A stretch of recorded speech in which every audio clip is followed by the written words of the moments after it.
جنت میں اپنے ماں باپ سے کیسے ملاقات ہوگی؟ وہ منظر کیسا ہوگا؟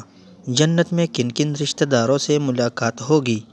یہ جاننا ہر مسلمان کے لیے ضروری ہے۔ جان کر آپ حیران رہ جائیں گے۔ بسم اللہ الرحمن الرحیم۔ ناظرین، کسی بھی انسان کے لیے دنیا میں سب سے زیادہ پاکیزہ اور محبت کرنے والا رشتہ اس کے ماں باپ کا ہے۔ اس کے بعد انسان کے سگے بہن بھائی اور پھر دوسرے رشتہ دار آتے ہیں۔ اس دنیا میں قائم یہ رشتے کسی بھی انسان کے لیے اولین ترجیح ہوتے ہیں، جبکہ کچھ رشتے تو ہماری زندگی کے لیے ایسے اہم اور لازم بھی ہو جاتے ہیں کہ ان کے بغیر زندگی گزارنا ناممکن ہو جاتا ہے۔ محترم ناظرین، جنت ایک ایسی شاندار اور بے مثال جگہ ہے جو اللہ تعالیٰ نے ایمان والوں کے لیے بنائی ہے، اور اس میں ایسی نعمتیں رکھی ہیں جو نہ کسی آنکھ نے دیکھی، نہ کسی کان نے سنی، اور نہ ہی کسی دل میں ان کا خیال آیا۔ جنت کے بارے میں جو کچھ بیان کیا جاتا ہے وہ صرف سمجھانے کے لیے ہوتا ہے، ورنہ دنیا کی اعلیٰ ترین چیز کا بھی جنت کی کسی نعمت سے کوئی مقابلہ نہیں۔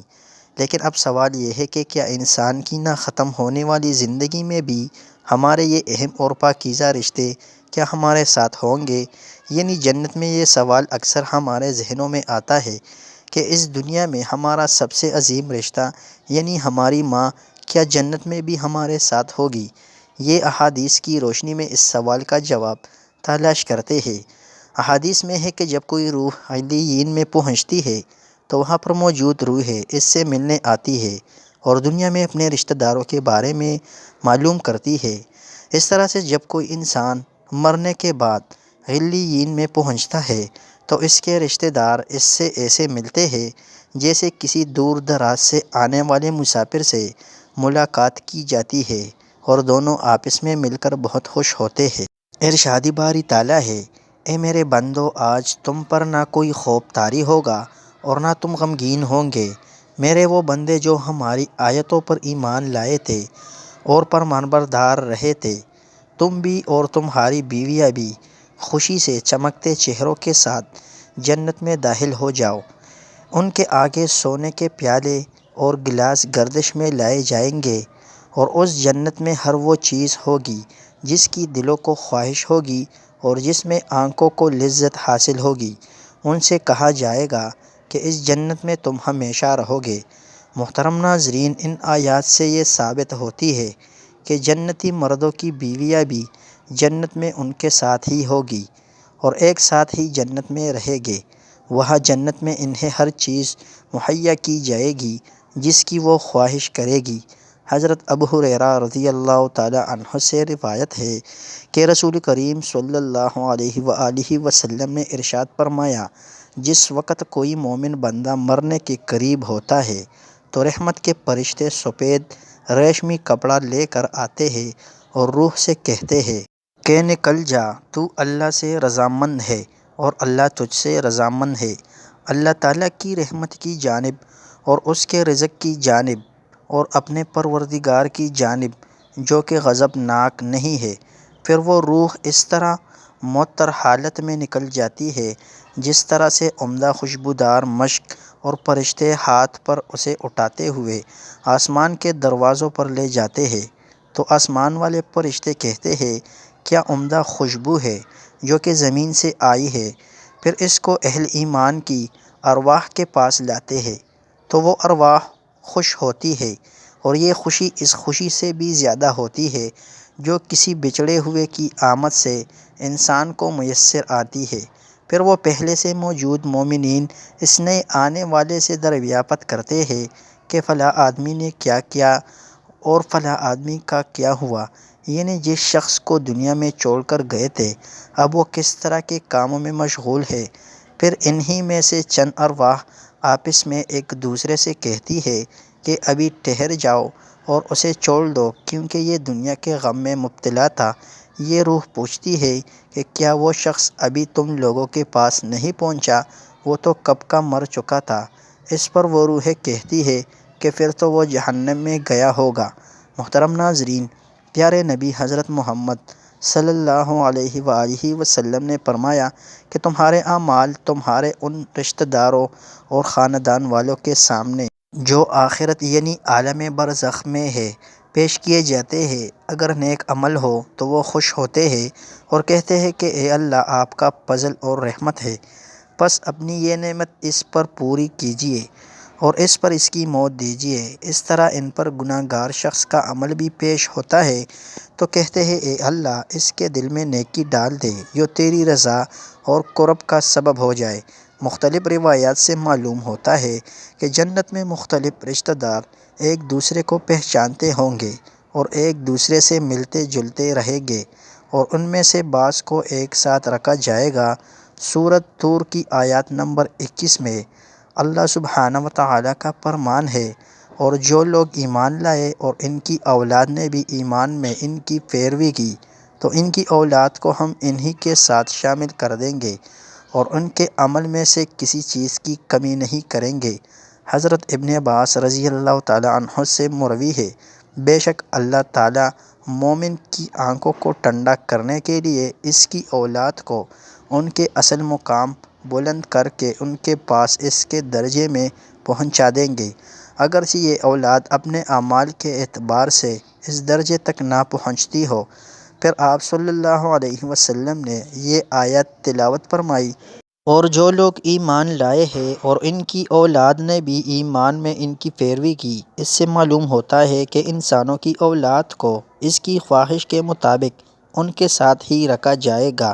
جو لوگ جنت میں جائیں گے تو یقیناً یہ وہ لوگ ہوں گے جنہوں نے اس دنیا میں نیک اعمال کیے ہوں گے، جبکہ ایسے لوگ بھی ہوں گے جنہوں نے گناہ کیے ہوں گے لیکن اپنے گناہوں پر شرمندہ ہو کر اس دنیا میں ہی اللہ تعالیٰ سے معافی مانگ لی ہو اور صدق دل سے توبہ استغفار کر لیا ہو، تو اللہ تعالیٰ ان کو معاف فرما کر جنت میں داخل کرے گا، جہاں اللہ تعالیٰ ان کی ہر خواہش پوری فرما دے گا۔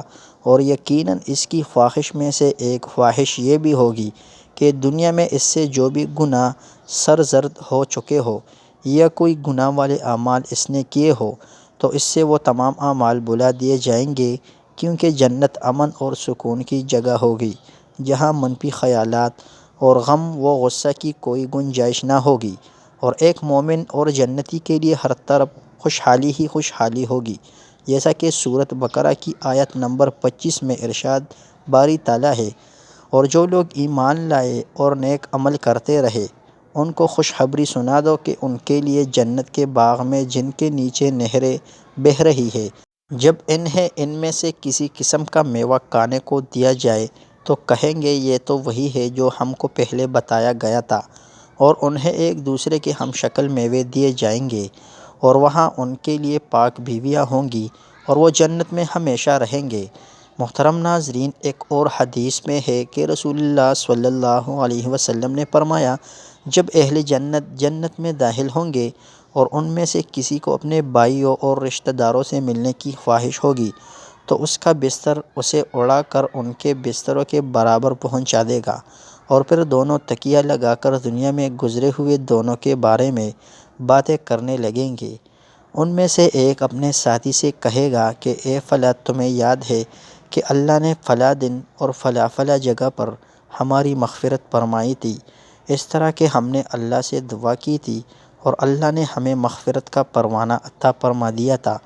رسول کریم صلی اللہ علیہ وسلم کے مزاج مبارک کے بارے میں احادیث مبارکہ میں بیان کیا گیا ہے کہ آپ صلی اللہ علیہ وسلم اللہ کم گو اور انتہائی شگفتہ مزاج تھے، اور نرمی و محبت سے اور مسکرا کر بات کیا کرتے تھے، تاہم کئی بار آپ صلی اللہ علیہ وسلم کبیدہ دل بھی ہوتے تھے، مگر یہ اس وقت ہوتا جب آپ صلی اللہ علیہ وسلم ہم سے آخرت کے حالات بیان فرما رہے ہوتے تھے۔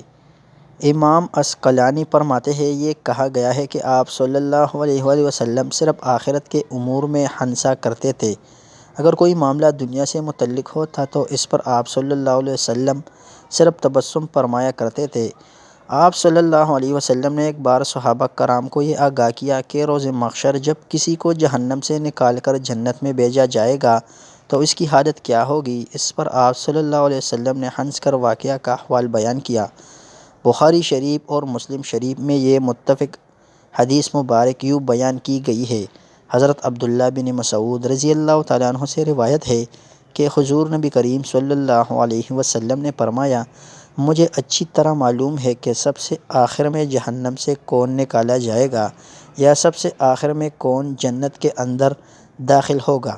یہ آدمی اپنے جسم کو گھسیٹتا ہوا جہنم سے باہر نکلے گا، چنانچہ اللہ تعالیٰ اس سے فرمائے گا، جا دوزخ سے نکل جائے گا۔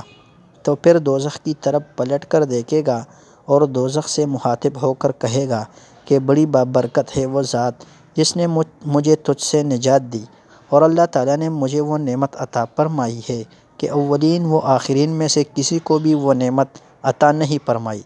پھر اس کے لیے ایک درخت بلند کیا جائے گا۔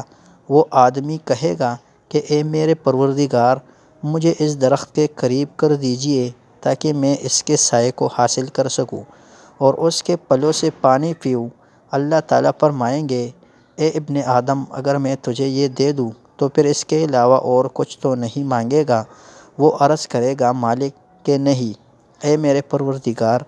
اللہ تعالیٰ اس سے اس کے علاوہ اور نہ مانگتے کا معاہدہ فرمائیں گے، اور اللہ تعالیٰ اس کا عذر قبول فرمائیں گے، کیونکہ وہ جنت کی ایسی ایسی نعمتیں دیکھ چکا ہوگا کہ جس پر اسے صبر نہ ہوگا۔ اللہ تعالیٰ اسے اس درخت کے قریب کر دیں گے، وہ اس کے سائے میں آرام کرے گا اور اس کے پھلوں کے پانی سے پیاس بجھائے گا۔ پھر اس کے لیے ایک اور درخت ظاہر کیا جائے گا جو پہلے درخت سے کہیں زیادہ خوبصورت ہوگا۔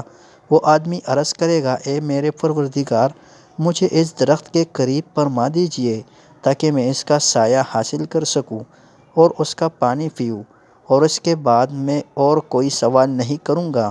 اللہ تعالیٰ فرمائیں گے، اے ابن آدم، کیا تو نے مجھ سے وعدہ نہیں کیا تھا کہ تو مجھ سے اور کوئی سوال نہیں کرے گا؟ اور اب اگر تجھے اس درخت کے قریب پہنچا دیا تو پھر تو اور سوال کرے گا۔ اللہ تعالیٰ پھر اس سے اس بات کا وعدہ لیں گے کہ وہ اور کوئی سوال نہیں کرے گا، تاہم اللہ تعالیٰ کے علم میں وہ معذور ہوگا، کیونکہ وہ ایسی ایسی نعمتیں دیکھے گا کہ جس پر وہ صبر نہ کر سکے گا۔ پھر اللہ تعالیٰ اس کو درخت کے قریب کر دیں گے، وہ اس کے سائے میں آرام کرے گے اور اس کا پانی پیے گا۔ پھر اسے جنت کے دروازے پر ایک درخت دکھایا جائے گا جو پہلے دنوں درختوں سے زیادہ خوبصورت ہوگا۔ وہ آدمی کہے گا، اے میرے رب، مجھے اس درخت کے قریب فرما دیجئے تاکہ میں اس کے سائے میں آرام کروں اور پھر اس کا پانی پیوں، اور اس کے علاوہ کوئی اور سوال نہیں کروں گا۔ پھر اللہ تعالیٰ اس آدمی سے فرمائیں گے، اے ابن آدم، کیا تو نے مجھ سے یہ وعدہ نہیں کیا تھا کہ تو اس کے بعد اور کوئی سوال نہیں کرے گا؟ وہ عرض کرے گا، ہاں اے میرے پروردگار، اب میں اس کے بعد اس کے علاوہ اور کوئی سوال نہیں کروں گا۔ اللہ اسے معذور سمجھیں گے، کیونکہ وہ جنت کی ایسی ایسی نعمتیں دیکھے گا کہ جس پر وہ صبر نہیں کر سکے گا۔ پھر اللہ تعالیٰ اسے اس درخت کے قریب کر دیں گے۔ جب وہ اس درخت کے قریب پہنچے گا تو جنت والوں کی آوازیں سنے گا، تو وہ پھر عرض کرے گا، اے میرے رب، اے میرے مالک، مجھے اس میں داخل کر دے۔ تو اللہ تعالیٰ فرمائیں گے، اے ابن آدم، تیرے سوال کو کون سی چیز روک سکتی ہے؟ کیا تو اس پر راضی ہے کہ تجھے دنیا اور دنیا کے برابر دے دیا جائے؟ وہ کہے گا، اے رب العالمین، تو مجھ سے مذاق کرتا ہے۔ یہ حدیث بیان کر کے حضرت عبداللہ رضی اللہ تعالیٰ عنہ ہنس پڑے اور لوگوں سے فرمایا کہ تم مجھ سے کیوں نہیں پوچھتے کہ میں کیوں ہنسا؟ لوگوں نے کہا کہ آپ کس وجہ سے ہنسے؟ فرمایا، یا رسول اللہ صلی اللہ علیہ وسلم اس طرح سے ہنسے تھے۔ فرمایا، اللہ رب العالمین کے ہنسنے کی وجہ جب وہ آدمی کہے گا کہ آپ رب العالمین ہونے کے باوجود مجھ سے مذاق فرما رہے ہیں، تو اللہ فرمائیں گے کہ میں تجھ سے مذاق نہیں کرتا، مگر جو چاہوں کرنے پر قادر ہوں۔ اللہ تبارک و تعالی ہمارا اور ہمارے ناظرین کا خاتمہ بالخیر فرمائے، آمین۔ ناظرین، ویڈیو اچھی لگی تو ویڈیو کو لائک کرے، شیئر کرے، اور اگر چینل پر نئے ہو تو چینل کو ضرور سبسکرائب کرے۔